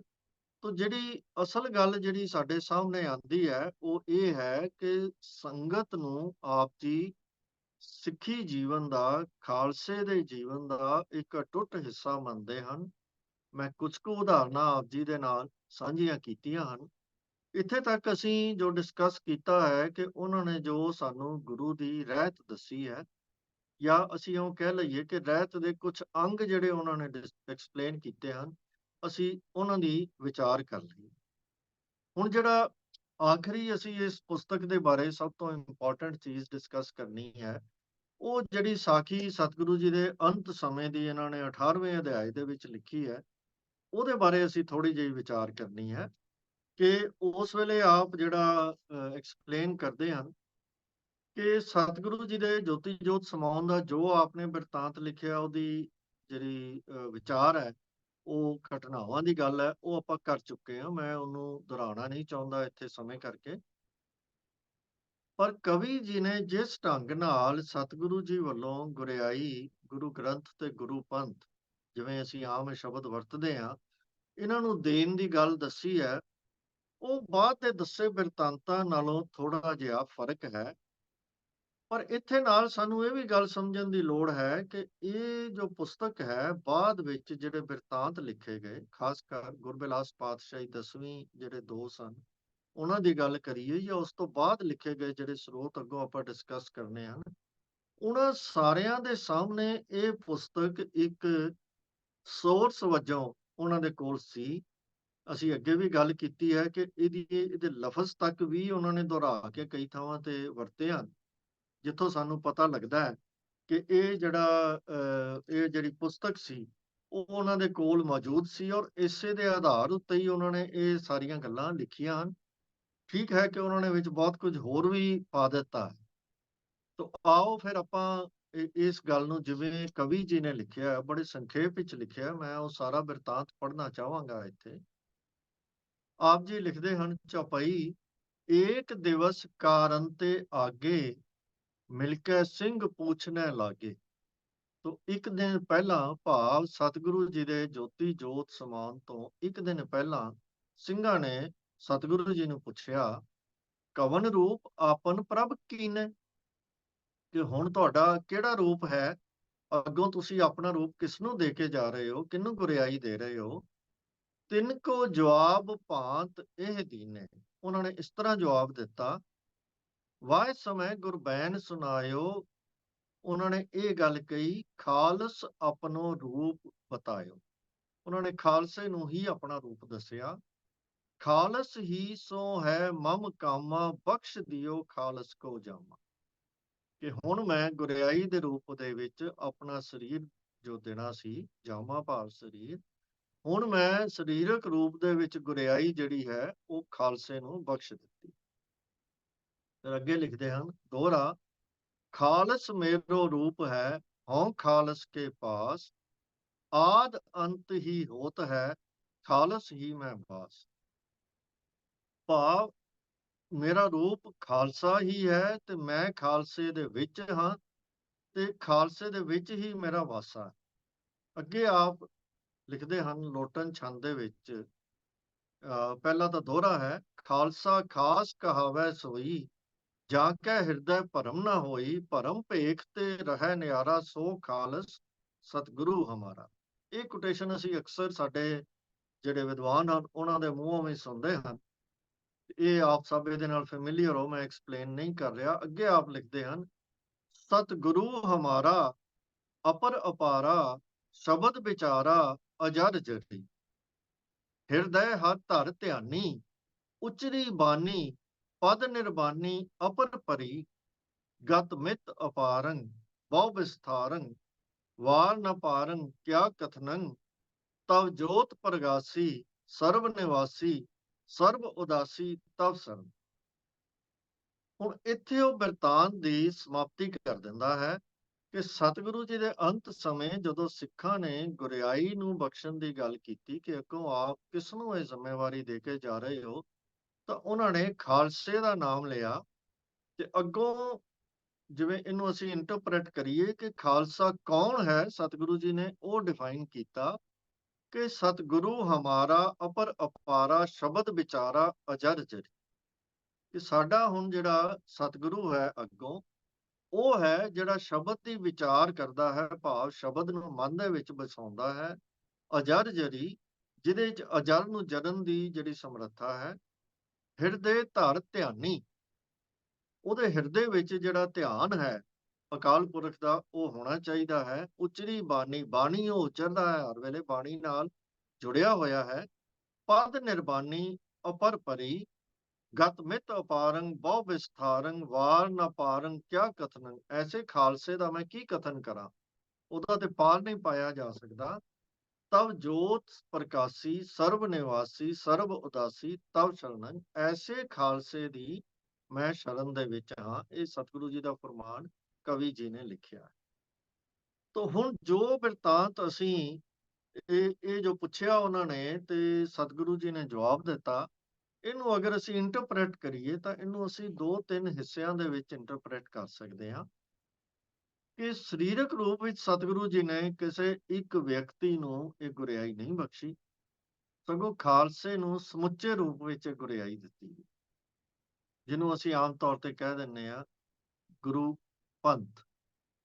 ਨਾਲ ਹੀ ਸਤਿਗੁਰੂ ਜੀ ਨੇ ਖਾਲਸੇ ਦੇ ਗੁਰਬਾਣੀ ਦੇ ਤਾਬਿਆ ਹੋਣ ਤੇ ਗੁਰਬਾਣੀ ਅਨੁਸਾਰ ਜੀਵਨ ਵਸਾਉਣ ਦੀ, ਜੀਵਨ ਬਿਤਾਉਣ ਦੀ ਗੱਲ ਵੀ ਉਹਨਾਂ ਨੇ ਸਪਸ਼ਟ ਕਰ ਦਿੱਤੀ ਕਿ ਖਾਲਸਾ ਹੈ ਕੌਣ, ਜਿਹਦਾ ਜੀਵਨ ਗੁਰਬਾਣੀ ਦੇ ਮੁਤਾਬਕ। ਤੇ ਗੁਰੂ ਜੀ ਨੇ ਖਾਲਸੇ ਨੂੰ ਗੁਰਿਆਈ ਦਿੱਤੀ ਤਾਂ ਖਾਲਸੇ ਕਿਹੜੇ ਖਾਲਸੇ ਨੂੰ, ਜਿਹੜਾ ਗੁਰਬਾਣੀ ਦੀ ਸ਼ਰਨ ਦੇ ਵਿੱਚ ਹੈ, ਜਿਹੜਾ ਗੁਰਬਾਣੀ ਦੇ ਪਰਾਇਣ ਹੈ, ਜਿਸ ਦਾ ਜੀਵਨ ਗੁਰਬਾਣੀ ਦੇ ਉਪਦੇਸ਼ ਦੇ ਅਨੁਸਾਰ ਢਲਿਆ ਹੋਇਆ ਹੈ, ਉਸ ਖਾਲਸੇ ਨੂੰ ਸਤਿਗੁਰੂ ਜੀ ਨੇ ਗੁਰਿਆਈ ਬਖਸ਼ੀ। ਹੁਣ ਇਹ ਬਿਰਤਾਂਤ ਜਿਹੜਾ ਹੈ ਕਵੀ ਜੀ ਨੇ ਸਾਨੂੰ ਦੱਸਿਆ ਹੈ, ਪਰ ਜਿਹੜਾ ਬਿਰਤਾਂਤ ਅਸੀਂ ਆਮ ਪੜ੍ਹਦੇ ਹਾਂ, ਆਮ ਪ੍ਰਚਲਿਤ ਹੈ, ਉਹ ਥੋੜਾ ਜਿਹਾ ਇਸ ਤਰੀਕੇ ਨਾਲ ਫਰਕ ਹੋ ਜਾਂਦਾ ਹੈ ਕਿ ਗੁਰਿਆਈ ਸਤਿਗੁਰੂ ਜੀ ਨੇ ਗੁਰੂ ਗ੍ਰੰਥ ਨੂੰ ਦਿੱਤੀ, ਅਸੀਂ ਕਹਿ ਦਿੰਦੇ ਹਾਂ ਕਿ ਆਤਮਾ ਗ੍ਰੰਥ ਵਿੱਚ, ਤੇ ਨਾਲ ਹੀ ਅਸੀਂ ਕਹਿ ਦਿੰਦੇ ਹਾਂ ਕਿ ਗੁਰੂ ਪੰਥ ਨੂੰ ਦਿੱਤੀ ਤੇ ਸਰੀਰ ਪੰਥ ਵਿੱਚ। ਅਸੀਂ ਇਉਂ ਇਹਨੂੰ ਐਕਸਪ੍ਰੈਸ ਕਰਦੇ ਹਾਂ ਕਿ ਆਤਮਾ ਗ੍ਰੰਥ ਵਿੱਚ ਤੇ ਸਰੀਰ ਪੰਥ ਵਿੱਚ। ਹੁਣ ਇਹ ਗੱਲ ਲਗਭਗ ਤਕਰੀਬਨ ਇਹਦੇ ਵਿੱਚ ਕੋਈ ਪ੍ਰਿੰਸੀਪਲੀ ਤਾਂ ਦੋਵਾਂ ਚੀਜ਼ਾਂ ਦੇ ਵਿੱਚ ਕੁਝ ਫਰਕ ਨਹੀਂ, ਪਰ ਦੋਵੇਂ ਅਲੱਗ-ਅਲੱਗ ਢੰਗ ਨਾਲ ਸਾਨੂੰ ਦੱਸੀਆਂ ਗਈਆਂ। ਇਹ ਜਿਹੜਾ ਅਸੀਂ ਅੱਜ ਗੱਲ ਕਹਿੰਦੇ ਹਾਂ ਆਤਮਾ ਗ੍ਰੰਥ ਵਿੱਚ, ਸਰੀਰ ਪੰਥ ਵਿੱਚ, ਇਹ ਸਾਰੀ ਗੱਲ ਜਿਹੜੀ ਇਹ ਬਿਰਤਾਂਤ ਹੈ ਜੋ ਦੱਸਿਆ ਗਿਆ ਸਾਨੂੰ, ਔਰ ਜਿਹਨੂੰ ਅਸੀਂ ਮੰਨਦੇ ਵੀ ਹਾਂ, ਇਹਦੇ ਬਾਰੇ ਕੋਈ ਅਸੀਂ ਸ਼ੰਕਾ ਵੀ ਨਹੀਂ ਖੜਾ ਕਰਦੇ ਕਿ ਸਤਿਗੁਰੂ ਜੀ ਨੇ ਅੰਤ ਸਮੇਂ ਗੁਰੂ ਗ੍ਰੰਥ ਸਾਹਿਬ ਜੀ ਦਾ ਪ੍ਰਕਾਸ਼ ਕਰਵਾਇਆ, ਮੱਥਾ ਟੇਕਿਆ ਤੇ ਫਿਰ ਇਹ ਹੁਕਮ ਕੀਤਾ ਕਿ ਆਤਮਾ ਗ੍ਰੰਥ ਵਿੱਚ ਤੇ ਸਰੀਰ ਪੰਥ ਵਿੱਚ। ਤਾਂ ਉਹਦੇ ਅਨੁਸਾਰ ਜਿਹੜੀ ਪ੍ਰਮੁਖਤਾ ਅਸੀਂ ਦੇ ਰਹੇ ਹਾਂ, ਅਸੀਂ ਗੁਰੂ ਗ੍ਰੰਥ ਸਾਹਿਬ ਜੀ ਨੂੰ ਪ੍ਰਮੁਖਤਾ ਦੇ ਰਹੇ ਹਾਂ। ਫ਼ਰਕ ਸਿਰਫ ਇੰਨਾ ਹੀ ਹੈ ਕਿ ਅਸੀਂ ਪਹਿਲੇ ਗੁਰੂ ਗ੍ਰੰਥ ਸਾਹਿਬ ਦੀ ਗੱਲ ਕਰਦੇ ਹਾਂ, ਫਿਰ ਖਾਲਸਾ ਪੰਥ ਦੀ ਗੱਲ ਕਰਦੇ ਹਾਂ। ਹੁਣ ਗੁਰਸੋਭਾ ਦੇ ਵਿੱਚ ਸੈਨਾਪਤੀ ਜੀ ਨੇ ਪਹਿਲਾਂ ਖਾਲਸੇ ਦੀ ਗੱਲ ਕੀਤੀ ਤੇ ਫਿਰ ਬਾਣੀ ਦੇ ਪਰਾਇਣ ਹੋਣ ਦੀ ਗੱਲ ਕੀਤੀ। ਅਰਥ ਦੋਵਾਂ ਦੇ ਇੱਕੋ ਹੀ ਹਨ। ਸੋ ਇਹ ਇੱਥੇ ਫ਼ਰਕ ਸਿਰਫ ਇੰਨਾ ਆ ਜਾਂਦਾ ਹੈ ਕਿ ਜਦੋਂ ਅੱਗੋਂ ਸਾਡੇ ਕੋਲ ਸਾਰੇ ਬਿਰਤਾਂਤ ਆਏ, ਇਹ ਜੋ ਅਗਲਾ ਬਿਰਤਾਂਤ ਆਪਾਂ ਅੱਜ-ਕੱਲ੍ਹ ਮੰਨਦੇ ਹਾਂ, ਇਹ ਤਕਰੀਬਨ 1770 ਦੇ ਵਿੱਚ ਅਸੀਂ ਮੰਨਦੇ ਹਾਂ ਕਿ ਗੁਰਬਿਲਾਸ ਪਾਤਸ਼ਾਹੀ 10ਵੀਂ ਲਿਖਿਆ ਗਿਆ। ਉਦੋਂ ਇਹ ਬਿਰਤਾਂਤ ਸਾਡੇ ਸਾਹਮਣੇ ਆਇਆ ਤੇ ਉਸ ਤੋਂ ਬਾਅਦ ਸਾਰੇ ਲੇਖਕਾਂ ਨੇ ਇਸੇ ਹੀ ਬਿਰਤਾਂਤ ਨੂੰ ਦੁਹਰਾਇਆ। ਫ਼ਰਕ ਇੱਥੇ ਸਿਰਫ ਇੰਨਾ ਹੀ ਹੈ ਕਿ ਉੱਥੇ ਇੱਕ ਕਿਸਮ ਨਾਲ ਇਹ 2 ਕਨਸੈਪਟ ਸਾਨੂੰ ਦੇ ਦਿੱਤੇ ਗਏ ਤੇ ਗੁਰਿਆਈ ਦੇਣ ਦਾ ਜੋ ਗੁਰਸ਼ੋਭਾ ਦੇ ਵਿੱਚ ਕਨਸੈਪਟ ਹੈ, ਉਹ ਇੱਕ ਯੂਨੀਫਾਈਡ ਕਨਸੈਪਟ ਦਿੱਤਾ ਹੈ ਕਿ ਖਾਲਸੇ ਨੂੰ ਦਿੱਤੀ ਗਈ ਤੇ ਖਾਲਸਾ ਗੁਰਬਾਣੀ ਦੇ ਪਰਾਇਣ ਹੈ। ਉੱਥੇ ਇਹਨੂੰ 2 ਹਿੱਸਿਆਂ ਦੇ ਵਿੱਚ ਅਸੀਂ ਬੋਲਦੇ ਹਾਂ ਕਿ ਆਤਮਾ ਗ੍ਰੰਥ ਵਿੱਚ ਤੇ ਸਰੀਰ ਪੰਥ ਵਿੱਚ। ਹਾਲਾਂਕਿ ਜੇ ਮਟੀਰੀਅਲੀ ਦੇਖੀਏ, ਪ੍ਰੈਕਟੀਕਲੀ ਦੇਖੀਏ ਤੇ ਇਹਦੇ 'ਚ ਕੋਈ ਫ਼ਰਕ ਨਹੀਂ ਹੈ। ਪਰ ਚੂੰਕਿ ਇਸ ਪੁਸਤਕ ਦੀ ਅਸੀਂ ਪੜਚੋਲ ਕਰ ਰਹੇ ਹਾਂ, ਤਾਂ ਇਸ ਪੁਆਇੰਟ ਨੂੰ ਮੈਂ ਤੁਹਾਡੇ ਸਾਹਮਣੇ ਰੱਖਣਾ ਚਾਹੁੰਦਾ ਸੀ ਕਿ ਇਹਨਾਂ ਨੇ ਆਪਣੇ ਢੰਗ ਨਾਲ ਲਿਖੀ ਹੈ। ਇਹ ਬਿਰਤਾਂਤ ਉਹਨਾਂ ਨੇ ਹੀ ਲਿਖਿਆ ਹੈ, ਜਿਸ ਢੰਗ ਨਾਲ ਮੈਂ ਉਹਨੂੰ ਹੀ ਐਕਸਪਲੇਨ ਕਰਨ ਦੀ ਕੋਸ਼ਿਸ਼ ਕੀਤੀ ਹੈ। ਪਰ ਅਸੀਂ ਵੀ ਸਾਰੇ ਤੇ ਸਾਰੇ ਇਤਿਹਾਸਕਾਰ ਵੀ ਇਸ ਗੱਲ ਨੂੰ ਮੰਨਦੇ ਹਨ ਕਿ ਇਹ ਸਿਧਾਂਤ ਜਿਹੜਾ ਹੈ, ਗੁਰੂ ਗ੍ਰੰਥ ਤੇ ਗੁਰੂ ਪੰਥ ਦਾ, ਇਹ ਸਭ ਤੋਂ ਪਹਿਲਾਂ ਸੈਨਾਪਤੀ ਜੀ ਨੇ ਹੀ ਸਾਨੂੰ ਦੱਸਿਆ ਹੈ। ਬਾਕੀ ਜਿੰਨੇ ਵੀ ਇਤਿਹਾਸਕ ਸਰੋਤ ਹਨ, ਜਿਨ੍ਹਾਂ ਦੇ ਵਿੱਚ ਅੱਗੋਂ ਇਸ ਬਿਰਤਾਂਤ ਨੂੰ ਐਕਸਪੈਂਡ ਕਰਕੇ ਉਹਨਾਂ ਨੇ ਲਿਖਿਆ ਹੈ, ਉਹ ਸਾਰੇ ਇਤਿਹਾਸਕ ਸਰੋਤ, ਉਹ ਸਾਰੀਆਂ ਪੁਸਤਕਾਂ ਇਸੇ ਪੁਸਤਕ ਦੇ ਵਿਚਾਰ ਨੂੰ ਹੀ ਉਹਨਾਂ ਨੇ ਆਪਣੇ ਢੰਗ ਨਾਲ ਦੱਸਿਆ ਹੈ। ਸੈਨਾਪਤੀ ਜੀ ਨੇ ਆਪਣੇ ਢੰਗ ਨਾਲ ਦੱਸਿਆ ਹੈ। ਮਟੀਰੀਅਲ ਇਹਦੇ ਵਿੱਚ ਕੋਈ ਫ਼ਰਕ ਨਹੀਂ ਹੈ, ਕੋਈ ਮਤਲਬ ਖ਼ਾਸ ਫ਼ਰਕ ਇਹਦੇ ਨਾਲ ਪੈਂਦਾ ਨਹੀਂ ਹੈ ਜਿਹਨੂੰ ਅਸੀਂ ਕੁਝ ਕਹੀਏ। ਪਰ ਇਹ ਢੰਗ ਜਿਹੜਾ ਹੈ, ਮੈਂ ਸਮਝਦਾ ਕਿ ਆਪ ਜੀ ਨੂੰ, ਮੇਰਾ ਡਿਊਟੀ ਬਣਦੀ ਸੀ ਕਿ ਮੈਂ ਆਪ ਜੀ ਨੂੰ ਇਹ ਦੱਸ ਦਿਆਂ। ਤੋ ਇਸ ਤਰ੍ਹਾਂ ਹੁਣ ਇਹ ਜਦੋਂ ਅਸੀਂ ਪੂਰੀ ਪੁਸਤਕ ਦੀ ਵਿਚਾਰ ਕਰ ਲਈ ਹੈ, ਤਾਂ ਮੈਂ ਸਿਰਫ ਇੱਕ ਹੀ ਗੱਲ ਅਖੀਰ ਦੇ ਉੱਤੇ ਸਮਰੀ ਦੇ ਵਿੱਚ ਇਹ ਕਹਿਣੀ ਚਾਹਾਂਗਾ ਕਿ ਜਦੋਂ ਅਸੀਂ ਇਸ ਪੁਸਤਕ ਨੂੰ ਇੱਕ ਇਤਿਹਾਸਕ ਸਰੋਤ ਸਮਝ ਲੈਂਦੇ ਹਾਂ, ਤਾਂ ਫਿਰ ਅਸੀਂ ਇਹਨੂੰ ਇਤਿਹਾਸ ਦੀ ਕਸਵੱਟੀ ਤੇ ਤੋਲ ਲੈਂਦੇ ਹਾਂ ਤੇ ਉਹਦੇ ਉੱਤੇ ਇਹ ਪੁਸਤਕ ਪੂਰੀ ਨਹੀਂ ਉਤਰਦੀ। ਔਰ ਕਾਰਨ ਬੜਾ ਸਪਸ਼ਟ ਹੈ ਕਿ ਲੇਖਕ ਜੀ ਨੇ ਇਹਨੂੰ ਇੱਕ ਇਤਿਹਾਸਕ ਜੀਵਨੀ ਜਾਂ ਇਤਿਹਾਸਕ ਬਿਰਤਾਂਤ ਦੇ ਤੌਰ ਤੇ ਲਿਖਿਆ ਹੀ ਨਹੀਂ ਹੈ, ਤੋ ਇਸ ਕਰਕੇ ਕੁਦਰਤੀ ਉਸ ਕਸਵੱਟੀ ਤੇ ਪੂਰੀ ਨਹੀਂ ਉਤਰਦੀ। ਅਸਲ ਵਿੱਚ ਲੇਖਕ ਜੀ ਨੇ ਸਾਨੂੰ ਇੱਕ ਸਿਧਾਂਤ ਦੱਸਣ ਲਈ ਪੁਸਤਕ ਲਿਖੀ ਹੈ ਔਰ ਉਹ ਗੁਰੂ ਦੀ ਸ਼ੋਭਾ ਔਰ ਖਾਲਸੇ ਦੀ ਸ਼ੋਭਾ ਕਰਨ ਦੇ ਲਈ ਇਹ ਪੁਸਤਕ ਲਿਖੀ ਹੈ।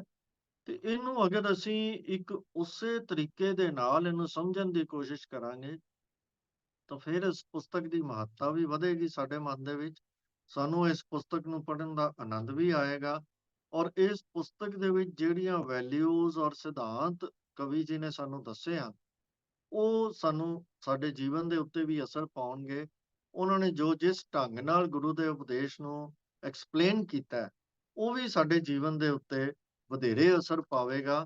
ਪਰ ਜਦੋਂ ਤੱਕ ਅਸੀਂ ਇਹਨੂੰ ਕੇਵਲ ਇਤਿਹਾਸਕ ਸਰੋਤ ਜਾਂ ਇਤਿਹਾਸਕ ਪੁਸਤਕ ਸਮਝ ਕੇ ਪੜ੍ਹਦੇ ਰਵਾਂਗੇ, ਉਦੋਂ ਤੱਕ ਅਸੀਂ ਕੇਵਲ ਇਹਦੀਆਂ ਜੋ ਇਤਿਹਾਸਕ ਕਮੀਆਂ ਨੇ, ਉਹੀ ਦੇਖਦੇ ਰਵਾਂਗੇ ਤੇ ਉਹਦੇ ਨਾਲ ਸਾਨੂੰ ਇਸ ਪੁਸਤਕ ਦੀ ਮਹੱਤਤਾ ਨਹੀਂ ਸਮਝ ਆਏਗੀ।